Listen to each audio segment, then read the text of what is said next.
Oh, right, the mail's here. Come on, Maggie, let's go get the mail. Yo, he's gone. Let's party. Yo, Mikey, you want some pizza? Radical dude. Hey, Kakarot. What's up, Vegeta? Today's the day I will finally defeat you. Everyone, back to your places. He's coming. Oh, right, I can't wait to open this. Dude Retro Toy Reviews. What's going on, everyone? I hope you're doing fantastic today. In today's video, we're taking a look at the Master Grade Deathscythe Hell Gundam from Endless Waltz. And the packaging on this is absolutely amazing. You have this beautiful artwork right here of the Deathscythe Gundam. On the side of the packaging, you have some more shots right here of the Deathscythe Gundam in some different poses and showing off some of the articulation and accessories that he comes with. And you also have some images of other Gundams from the Endless Waltz Master Grade line. Now that we've taken a look at the packaging, let's go ahead and crack this thing open, put the kit together, and see how this kit really is. Now here is everything inside of the box. Here you have Runner A, Runner B, C1, C2, D, E, F, and you do get two of these, G1, G2, H, I, J, K, L1, and L2, XA, XB, and you do get two of these. Now here's your set of foil stickers, set of sticker style decals, and some dry transfer decals. And lastly, here is the manual. And here's a kit fully assembled and snapped together with no decals or stickers. And here's a side-by-side comparison of the kit without any customization. And then on the right is with some minor paint aligning, matte top coat, and I also painted the eyes and the sensors. And I will be honest and say I put too much top coat. I oversprayed it just slightly, and the kit does have a frosted effect. So be very careful with these dark colored kits that when you go to spray the matte top coat, do not spray a whole lot because it will be more visible and obvious.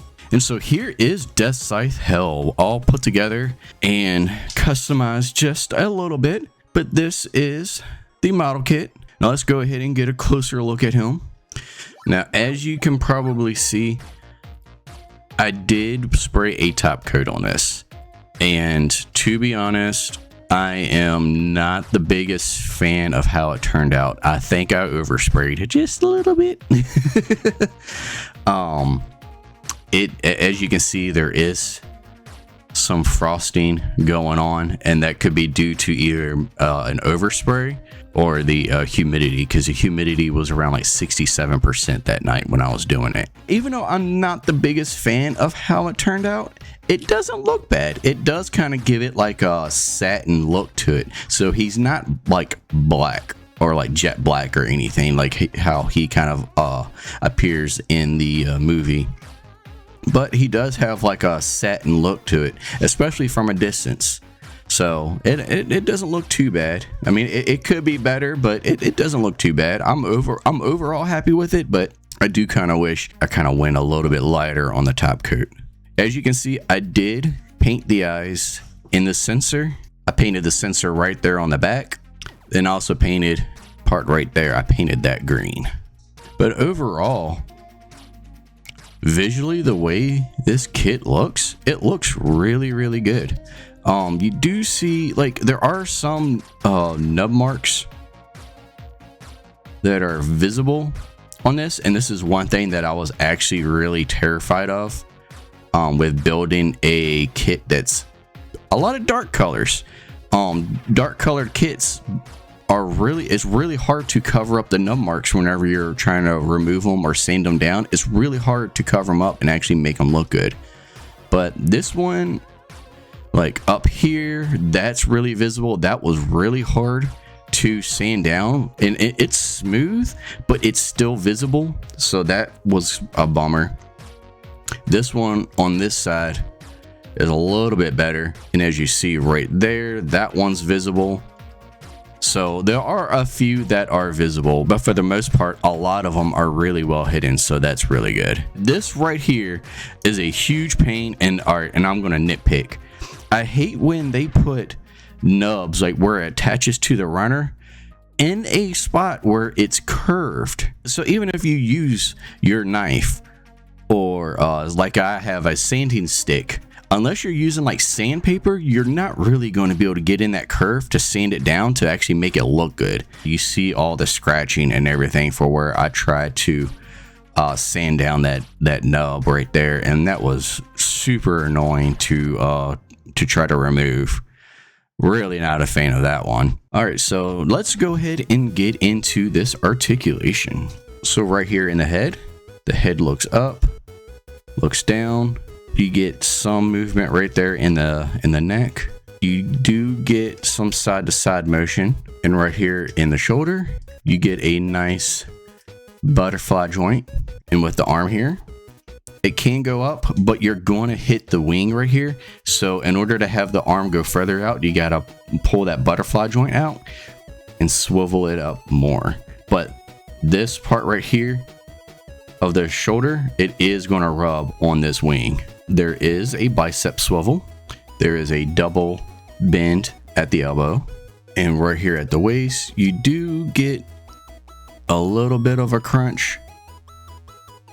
Not a whole lot, but you do get a crunch right there. There is a swivel at the waist. Hey, what's up, dudes? I hope you're enjoying this video, and if you are, don't forget to hit that like button and subscribe to the channel. Alright, now let's get back to this video. Cowabunga, dude! These skirts right here, they do articulate, but they fall off super easy. Super easy. Really annoying with how easy these things fall off, but they do articulate and move out of the way a little bit, but you don't want to move them too far because they will pop off. And the leg right here goes out that much, goes up about that far, goes back. There is a swivel at the thigh.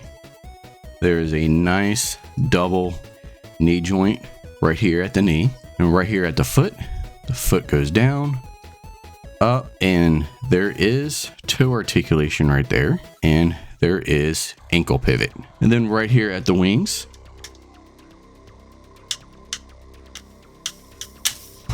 that pops out, which allows this part right here to articulate and go up and down.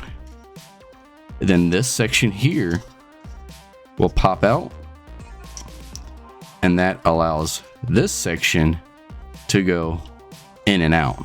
So you get some really good articulation right here in the wings.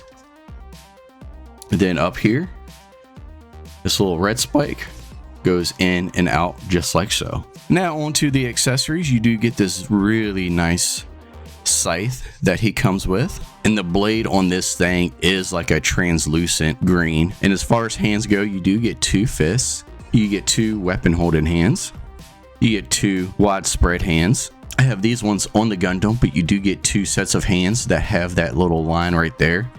And what that does is you can insert that along this slot right here on any spot on this scythe, and it allows him to hold it and get a nice good grip, and he does hold on to it really well. You do get a little duo Maxwell.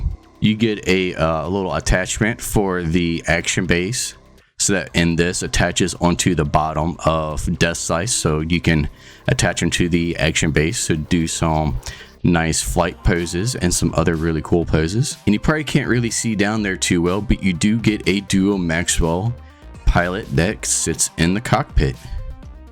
And so now that we've gone through the detail, the articulation, and the accessories, let's go ahead and get to the comparison. All right, let's go. And as we pull the measuring tape out, it looks like Deathscythe is standing right at 6.5 inches tall.